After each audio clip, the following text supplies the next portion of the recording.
الناس بقى اللي الحاجة عندها انا بعرفش ابطل السجاير بما ان احنا في رمضان، احب اقول لك انك زي ما بدأتها تخلصها. في ناس بتقول لك انا كنت هوقفها، وقفتها مرة واحدة، مرضت ورحت للدكتور وكنت هموت فيها. في فرق. انت لما جيت شربت سجاير شربت علبة في اليوم؟ لا، كان سيجارة، بعدين بقى سجارتين، بعديها بقى ثلاثة، بعديها بقى أربعة، بعديها بقى بسم الله ما شاء الله بقت تشرب علبتين في اليوم. نفس الموضوع لما نيجي تبطلها. بطلها انت بتشرب علبة، خلاص 5 سجاير اقعد عليها اسبوع، بعدين 4 سجاير في اليوم تقعد عليها اسبوع، بعدين 3 سجاير، بعدها سجارتين، بعدها سجارة، بعد اسبوع خلاص انت بطلتها بالسهولة دي.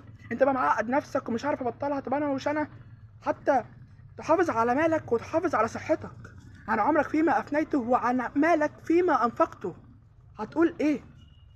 فبايدك الوقت، انت لسه فيك نفس. وما تنساش الدال على الخير كفاعله. وسلام.